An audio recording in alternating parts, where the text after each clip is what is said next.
Le Niger dispose d'une école militaire supérieure à même d'approfondir leurs compétences dans tous les domaines militaires. Ainsi, le président de la République, chef de l'État, chef suprême des armées Issoufou Mahamadou, a procédé à l'inauguration de la dite école. Précision dans un instant.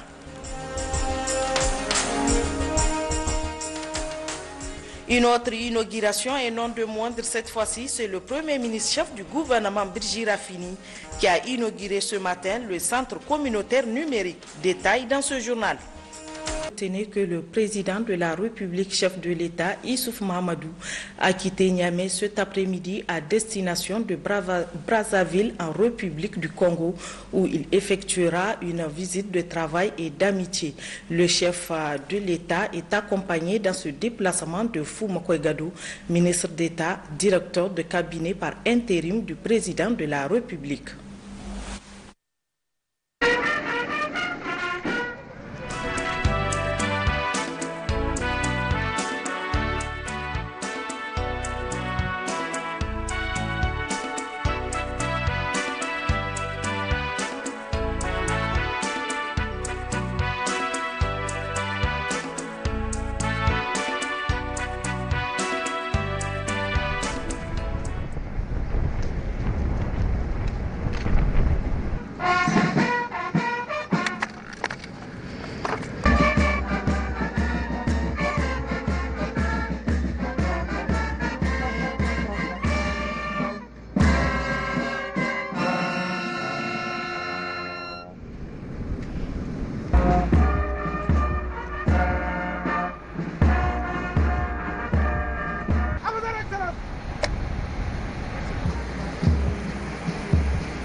Cet après-midi, le président de la République, chef de l'État, Issoufou Mahamadou, a été chaleureusement accueilli à l'aéroport international Maya Maya de Brazzaville par son homologue congolais Denis Sassou Nguesso. Le chef de l'État a été salué par le Premier ministre et le corps constitué du Congo. Les deux présidents devaient par la suite avoir un premier tête-à-tête au salon d'honneur de l'aéroport Maya Maya.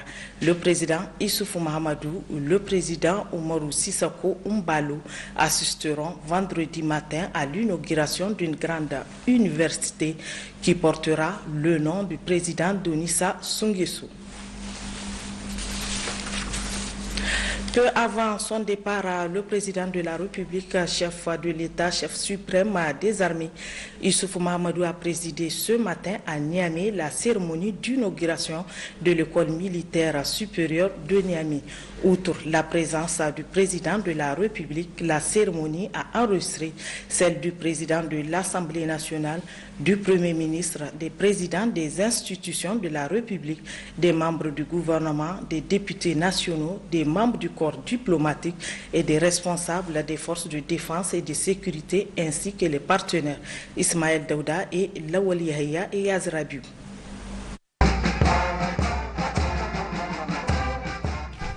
L'hymne national, la nigérienne, a retenti au cours de cette cérémonie. En effet, le président de la République, chef de l'État, chef suprême des armées Issoufou Mahamadou, participe à l'inauguration de l'école militaire supérieure des forces armées nigériennes, dont la volonté de sa création s'est traduite par la prise du décret 2020-929 du 23 décembre 2020. L'inauguration de celle-ci s'inscrit dans un long processus visant à doter les forces armées nigériennes des structures de formation adéquates, piliers essentiels de la modernisation de l'outil de défense et de sécurité. Dans son allocution de bienvenue, le commandant du commandement des organismes de formation des forces armées nigériennes, Kofan, a remercié l'ensemble de la chaîne hiérarchique pour l'attention sans cesse renouvelée pour le rayonnement de la formation dans le rang des forces armées, tout en évoquant l'importance de la création de cette école. Cette création marque donc une étape importante qui rapproche les forces armées nigériennes un peu plus de leur objectif de se doter de la totalité du spectre de formation par la création d'écoles de formation capables de dispenser une éducation militaire et technique de qualité à toutes les catégories de personnel. Aussi, Cet outil moderne de la connaissance militaire vient-il étoffer la liste déjà appréciable des écoles et centres de formation des forces armées nigériennes en comblant le vide qui existait dans ce domaine. Il permet aux forces armées nigériennes de réaliser le continuum de la chaîne de formation et sans nul doute de répondre à la forte demande en formation d'officiers d'état-major et d'officiers brevetés d'école de guerre. Ainsi, cette école marque le début d'une ère nouvelle dans le domaine de l'enseignement militaire supérieur. Pour le ministre de la Défense nationale, tout le plaisir y est en voyant la concrétisation de cette promesse du président de la République, Issoufou Mahamadou. Le professeur Issouf Katambe n'a pas manqué d'évoquer la vocation de l'école dans son discours inaugural. La vocation de l'école militaire supérieure des forces armées nigériennes est exclusivement dédiée à l'enseignement militaire supérieur. Centré sur la deuxième partie de la carrière, cet enseignement concerne essentiellement les officiers à l'issue de leur temps de commandement d'unité élémentaire. Il est surtout destiné à la formation de ceux appelés à exercer des responsabilités importantes de commandement et de direction ou à occuper des postes nécessitant des qualifications techniques élevées. Poursuivant son allocution, le ministre Issouf Katambe a remercié le président de la République pour les efforts déployés et les sacrifices consentis en 10 ans. Monsieur le président de la République, en partant, vous devez être fier d'avoir fait de l'armée nigérienne l'armée la plus puissante de l'UEMOA, d'après le dernier classement de Global Power. Dans l'espace de la CEDEAO, Monsieur le Président de la République, l'armée nigérienne n'est devancée que par le Nigeria et le Ghana. À l'échelle du continent africain, les forces armées nigériennes figurent dans le top 20 des puissances militaires. Ainsi, les moments forts de cette cérémonie sont le dévoilement de la stèle, la coupure officielle du ruban et la visite des infrastructures. L'instant d'après, le chef de l'État, répondant à la presse, s'est réjoui d'avoir présidé la cérémonie d'inauguration de cette école. Je me réjouis d'avoir présidé ce matin l'ouverture de l'école militaire supérieure. Comme vous le savez, depuis plusieurs années, le Niger fait face aux assauts des organisations terroristes et criminelles. Pour faire face à ces assauts, nous avons décidé la montée en puissance des forces de défense et de sécurité du Niger en général et des forces armées nigériennes en particulier. C'est ainsi que nous avons recruté, nous avons formé, nous avons entraîné, nous avons équipé des effectifs de plus en plus importants. Cet accroissement des effectifs entraîne naturellement un accroissement des besoins en encadrement. Comme vous le savez, cela a été rappelé tout à l'heure, la formation est un secteur essentiel pour préparer les forces armées à leur mission. Nous avons au Niger tous les maillons de la chaîne de formation, depuis les centres de formation des militaires de rang jusqu'au niveau de la formation d'officiers, en passant par la formation des sous-officiers. Mais il nous manquait jusqu'ici un maillon de la chaîne, c'est cette école militaire supérieure, qui, elle, nous permettra de former les officiers d'état-major et les officiers brevetés de guerre. Donc, je me réjouis vraiment de cette cérémonie. Cette école vient combler un vide, Et désormais, notre pays est doté de tous les maillons de la chaîne de formation des éléments de nos forces armées nationales. Comme on peut le constater, la création de cette école est la preuve de l'engagement des plus hautes autorités de notre pays, au rang desquelles le président de la République, Issoufou Mahamadou, de prendre en charge de manière globale la problématique de disposer d'une ressource humaine de qualité en s'appuyant sur l'expertise nationale.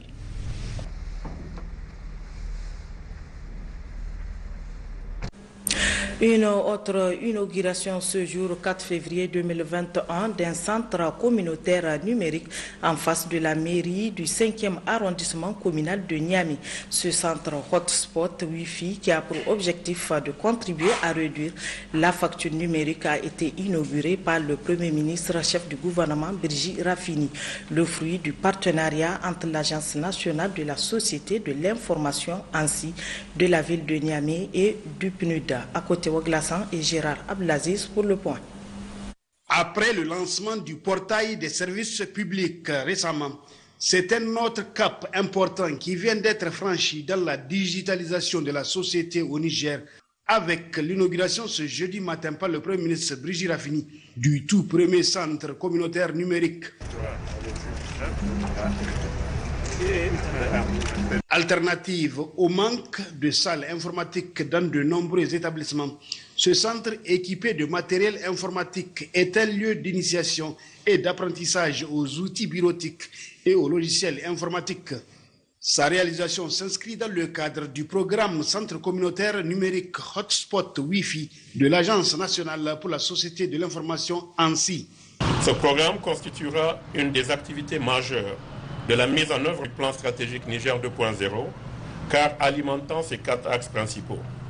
En effet, les centres communautaires numériques Hotspot Wi-Fi contribueront à la mise en œuvre du e-gouvernement en permettant aux populations d'accéder par exemple au portail de services publics, au renforcement des activités de la Cité de l'innovation de Sadoré, qui y trouveront un relais, à l'accélération du programme Village intelligent et à sa pérennisation, à la promotion du numérique en servant par exemple de hub aux futurs candidats de la compétition Itakara et de cadre aux journées portes ouvertes sur le numérique. Les centres communautaires numériques Hotspot Wi-Fi offriront un cadre exceptionnel d'apprentissage et d'acquisition de connaissances pour nos populations. Dans son initiative, l'ANSSI est accompagné par les mairies des localités concernées comme la ville de Niamey et le PNUD. Avec le hotspot, les jeunes et les entreprises peuvent travailler sans avoir besoin aussi d'infrastructures du bureau et d'espaces de travail traditionnels qui ajoutent des frais généraux supplémentaires. Le hotspot fournit l'infrastructure nécessaire pour accéder aux compétences de l'avenir nécessaires pour révolutionner l'économie du Niger, la région et l'étranger. C'est pour cette raison que nous saluons surtout la stratégie nationale Niger 2.0, un instrument clé de la transformation numérique du pays et le point d'entrée du soutien à la gouvernance numérique et à l'innovation. Soutenir l'ANSSI dans ses actions de digitalisation de la société qu'il a qualifiée de miracle, c'est ce qui justifie la présence du chef du gouvernement. Je salue en tout cas encore une fois l'ANSSI et l'encourage à persévérer et à redoubler d'efforts pour que le Niger constitue justement ce centre nerveux que le président appelle de ses voeux dans les domaines des technologies, de l'information et de la communication. En tout cas, bon vent, c'est un outil indispensable pour la jeunesse qui peut trouver son compte ici au Niger. Elle n'aura pas besoin d'aller chercher des revenus ailleurs. Donc notre espoir est vraiment fondé sur ces initiatives et cette numérisation de notre société. Du courage, j'en appelle à la jeunesse pour que, à travers ces centres communautaires, elle puisse véritablement aller vers la maîtrise de ces technologies-là pour en tirer les plus grands bénéfices. Le centre communautaire numérique Hotspot Wi-Fi est situé en face de la mairie du 5e arrondissement communal de Niamey. Sa fréquentation se fait sans frais pour permettre à tout le monde, sans exception, d'apprendre, pourquoi pas, de maîtriser l'outil informatique. Toujours à la primature, le Premier ministre chef du gouvernement, Brigitte Raffini, a procédé ce jeudi après-midi au lancement du plan de soutien et du plan de la réponse humanitaire 2021. Plus de 475 milliards de francs CFA sont à mobiliser et les partenaires techniques, financiers et humanitaires qui ont participé à cette rencontre sont disposés à accompagner le Niger pour faire face à la situation. La synthèse du lancement qui a eu lieu à la salle des huis clos présidentielle avec Gérard Abdelaziz et Yazir Rabiou. Selon OCHA, au Niger, 3,8 millions de personnes ont besoin d'assistance humanitaire multisectorielle. La situation est aggravée par l'impact des inondations, la pandémie de la COVID-19 et l'insécurité persistante. Plus de 1 million de personnes se sont déplacées dans le pays à cause des violences et des inondations. L'accès humanitaire est entravé par les défis sécuritaires et logistiques. En 2020, 287 accidents sécuritaires ont affecté les humanitaires, dont 7 tués. Bref, en 2021, le plan de réponse humanitaire, objet de la présente cérémonie de lancement, cible 2,1 millions de personnes pour un besoin de 283 milliards 600 millions de francs CFA. Pour ce qui est du plan de soutien qui est lancé par la même occasion, les besoins de financement sont estimés à plus de 192 milliards de francs CFA. De la présentation faite par Najib Mohamed, coordinateur de la cellule crise alimentaire CCA, on retiendra que pour le plan de soutien et le plan de réponse humanitaire 2021, plus de 475 milliards de francs CFA sont à mobiliser. À l'issue de cette communication, des échanges ont eu lieu entre les participants, ceux qui sont sur place et ceux qui suivent à distance la réunion par visioconférence, une soixantaine. Ce qu'on notera est la volonté et la détermination des partenaires humanitaires, financiers et techniques à accompagner le Niger. Je porte l'espoir que notre partenariat, gouvernement du Niger, population dont il a la charge de protéger, et les partenaires financiers et nous, communauté humanitaire, nous innoverons et nous nous consacrerons à faire converger notre expertise, nos ressources, nos responsabilités, afin de répondre au souhait le plus ardent des populations à risque et en besoin, celui d'envisager l'avenir. Nous serions heureux si le comité mixte de concertation pouvait avoir lieu sur une base régulière, afin d'aborder au plus haut niveau le suivi de ce travail. Comme indiqué déjà, nous sommes très heureux du leadership du gouvernement et du travail déjà engagé et nous restons disposés au nom des PTF à accompagner le gouvernement à faire face à ces multiples défis. Ensemble, nous sommes forts. Le plan de soutien et le plan de réponse humanitaire que le Premier ministre lance pour la 3e fois consécutive sont des outils de planification et de mobilisation de ressources élaborés pour assister les personnes qui sont dans le besoin. Au regard de la complexité de la situation humanitaire, je lance un vibrant appel à nos partenaires pour davantage d'engagement et de mobilisation financière, matérielle et technique aux côtés du gouvernement pour permettre de faire face aux besoins humanitaires actuels. C'est aussi réconforté par votre engagement individuel et collectif à nos côtés que je crois pouvoir compter sur votre soutien à la réalisation des objectifs communs que nous nous sommes fixés à travers les 2 plans respectifs. À l'issue de cette rencontre, le ministre de l'Action humanitaire et de la gestion des catastrophes, la coordonnatrice humanitaire résidente du système des Nations Unies au Niger et la représentante de la chef de la délégation de l'Union européenne ont animé une conférence de presse. L'initiative a permis aux hommes des médias de savoir à quel point le gouvernement et ses partenaires agissent en synergie pour que l'action humanitaire soit beaucoup plus efficace.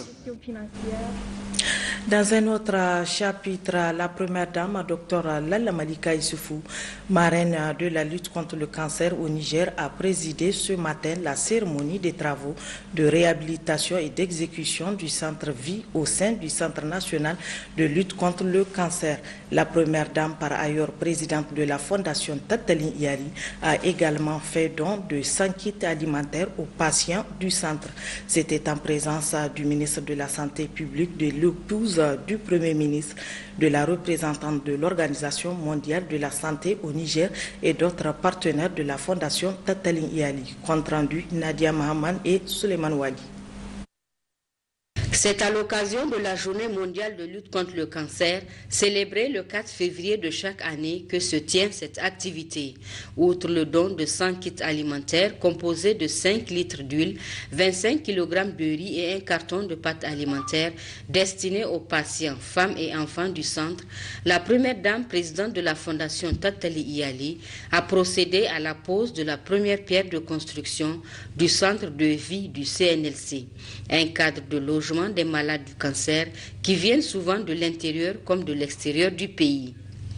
Le centre de vie, c'est un cadre de vie, un cadre d'habitation pour les malades qui vont suivre leur cure de traitement de cancer. Ça peut prendre des semaines, des mois, et les malades peuvent venir du fond du pays comme de l'extérieur.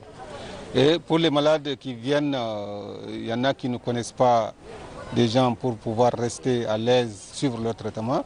Il y en a même s'ils connaissent, parfois c'est pas facile de séjourner en famille et venir faire son traitement. Donc c'est pourquoi la première dame, en tant que marraine de lutte contre le cancer, elle s'est battue depuis près de 10 ans à trouver un terrain le plus proche possible du centre. Ce sera un bâtiment qui va comporter dans un premier temps une trentaine de chambres, mais avec en fermeture dalles exploitable en haut. Et pour chaque chambre, il peut avoir au moins 2 lits. Donc en termes de lits, avec le bâtiment et les autres bâtiments qu'on va réhabiliter, il y aura du côté des femmes, du côté des hommes, du côté des enfants, donc à peu près 80 lits. Dr Lalla Malika Issoufou voit ainsi la concrétisation d'un projet qui lui tenait à cœur. Les malades du cancer, hommes, femmes et enfants, pourront être désormais hospitalisés pour les besoins de la chimiothérapie, la radiothérapie et éventuellement la chirurgie. Les bénéficiaires de ce centre saluent son avènement, toute chose qui leur facilitera la tâche. Au nom de tous les malades de cancer, nos remerciements vont à la marraine qui a tout fait pour aboutir à ce jour-là. Donc, c'est un exemple à suivre. Si elle nous lâche, nous serons des orphelins. Il faut qu'elle soit avec nous. Inch'Allah. Et comme à chacun de ses passages au Centre national de lutte contre le cancer, la première dame a visité le dit centre. Elle était accompagnée pour la circonstance du ministre de la Santé publique, de l'épouse du Premier ministre et des partenaires de la Fondation Tatali Iyali. La page politique de cette édition, le bureau politique national de la démarche des patriotes pour le progrès national DPPN Tarbia a rendu public une déclaration au siège de son parti. Dans celle-ci, le bureau politique national provisoire du parti Tarbia apporte son soutien au candidat du PNDS Tareya, Bazoum Mohamed, au second tour de la présidentielle du 21 février prochain. Le compte-rendu est signé Hassimi Abdoulaye et Abdoulaye Hamidou. Après analyse minutieuse de la situation économique, sociopolitique et sécuritaire du Niger et eu égard au programme politique des candidats au second tour, prenant en compte les résultats hautement positifs obtenus par le président de la République sortant, son Excellence M. Issifou Mamadou, vu la pertinence des axes majeurs du programme du candidat Bazoum Mohamed et ses engagements à poursuivre les actions entreprises par son Excellence M. Issifou Mamadou. Le bureau politique national du DPP Interbia, après réflexion, a décidé de soutenir la candidature de M. Bazoum Mohamed au second tour des présidentielles prévues le 21 février 2021.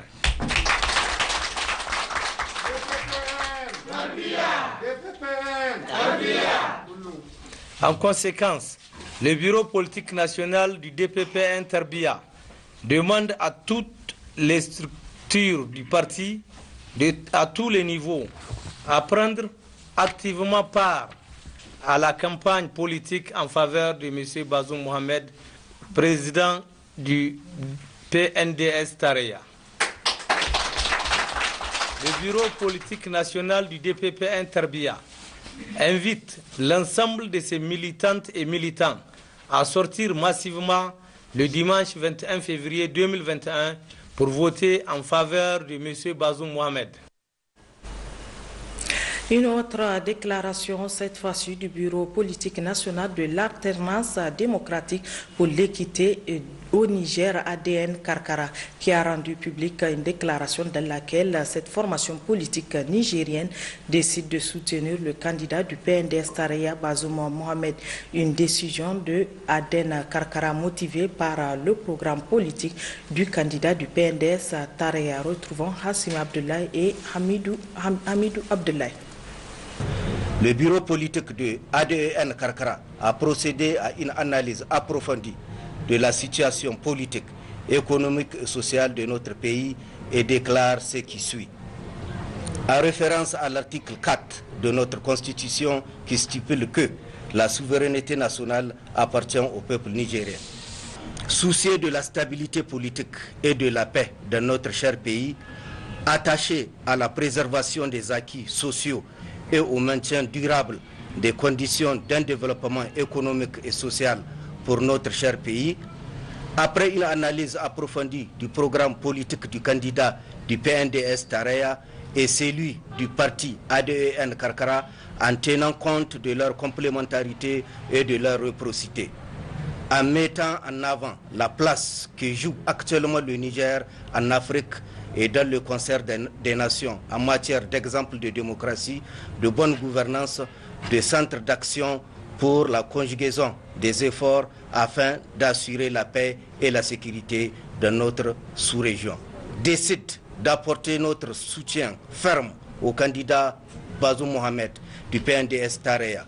Appelle les militantes et militants, sympathisantes et sympathisants du parti ADN Karkara à sortir massivement le 21 février prochain, voter en faveur du candidat Bazoum Mohamed afin que la consolidation des acquis et la continuité ne soient pas des vains mots.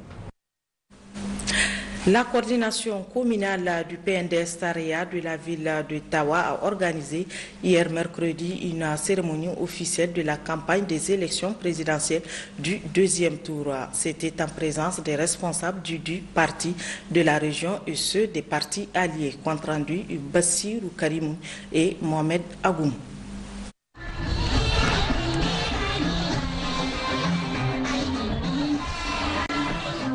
Ce mercredi 3 février 2021, les habitants de la ville de Tawa convergent vers la place publique du quartier Babaye en vue de prendre part à la cérémonie officielle de lancement de la campagne présidentielle deuxième tour organisée par la coordination communale du parti nigérien pour la démocratie et le socialisme PNDS Tareya de la ville de Tawa. Cette cérémonie à laquelle ont pris part les responsables du parti et ses alliés a pour objectif de mobiliser les militantes, militants et sympathisants du parti rose afin de soutenir la candidature de leur candidat Bazoum Mohamed lors des élections présidentielles deuxième tour qui auront lieu le 21 février prochain. La cérémonie qui a été ouverte par l'hymne du parti rose a aussi comporté diverses prestations artistiques et culturelles. Ensuite, bon nombre d'allocutions ont été faites à l'honneur de cette cérémonie, dont entre autres celle du responsable de la cellule mobilisation des jeunes, du directeur des campagnes régionales et de ceux des deux communes de la ville de Tawa et le représentant des partis alliés, pour ne citer que cela. Le PNDS Tareya s'affiche comme l'un des plus grands partis au Niger, surtout avec les alliances qu'il vient de signer avec le MNSD Nassara et le MPR Jamouria. On a choisi le mercredi qui a coïncidé avec la signature des accords avec deux alliés de taille qu'on attendait, le MNSD Nassara et le MPR Jamhouria. Nous rendons vraiment un hommage à ces dirigeants, à ces leaders et à tous les militants de ces partis qui sont venus aussi nous appuyer à ce meeting de ce soir. Consolidons pour avancer, vraiment c'est pour marquer les passages de son Excellence Alhaji Mahamadou Issoufou par rapport à toutes les réalisations qu'il a eu à effectuer dans nos collectivités territoriales et dans le Niger en entier. Le représentant des partis du PNDS Taraya de Tawa a aussi profité de l'occasion pour rendre hommage à tous les alliés de leur parti. Nous remercions vraiment nos alliés qui, je suis persuadé, qu'ils vont amener vraiment leur plus vraiment dans cette cagnotte qui nous permettra vraiment d'atteindre au moins le résultat escompté. Et puis nous estimons qu'on sera capable de le faire si tous nos alliés vraiment sont venus en force. Et nous pensons que ce résultat, c'est le Niger qui gagne. Il faut enfin noter qu'à l'issue de cette grande cérémonie de mobilisation, les militantes, militants et sympathisants du Parti Rose affichent leur satisfaction et leur profonde motivation de faire accéder leur candidat Bazoum Mohamed à la magistrature suprême lors du deuxième tour des échéances électorales présidentielles qui aura lieu le 21 février 2021 prochain. Déclaration également ce matin à Tawa du réseau paix et sécurité pour les femmes de l'espace CEDEAO de la région sur les élections apaisées pour les jeunes et les femmes. Le point avec Fatima Tagabidine et Mohamed Agoumou. Préoccupé par la situation sécuritaire et sociopolitique qui prévaut actuellement dans le Niger, le réseau socio paix et sécurité pour les femmes de l'espace CEDEAO d'Ottawa a rendu public une déclaration ce jeudi en prélude à l'élection présidentielle deuxième tour apaisée. Considérant que le Niger est un état de droit, une république, une sensibilité une et indivisible. Considérant que les périodes électorales en Afrique sont souvent source de conflits du fait du comportement de certains acteurs. 3. Considérant que les jeunes constituent souvent la cible privilégiée des fauteurs de troubles. 4. Considérant que les femmes et les enfants sont les premières victimes en cas de conflit. 5. Consciente que certains agissements pourraient constituer un danger pour notre pays en veille des élections présidentielles deuxième tour. Nous nous engageons à mobiliser afin de transcender toutes les divergences et cultiver l'unité nationale et paix si chère à notre pays. Nous demandons aux acteurs de la chaîne électorale de respecter scrupuleusement les dispositions légales en matière d'élection et de bannir toute forme de violence comme mode de règlement. Nous les encourageons à poursuivre la concertation et le dialogue en vue des élections apaisées. Nous adressons nos remerciements à notre partenaire le PNUD pour son accompagnement. Dans la même foulée, le réseau Paix et Sécurité pour les femmes de l'espace CEDEAO d'Ottawa a lancé un appel présent à l'ensemble de la classe politique nigérienne pour un sursaut patriotique, aux leaders religieux et coutumiers et à toutes les filles et fils du Niger d'intensifier les prières et invocations pour une paix durable dans notre pays.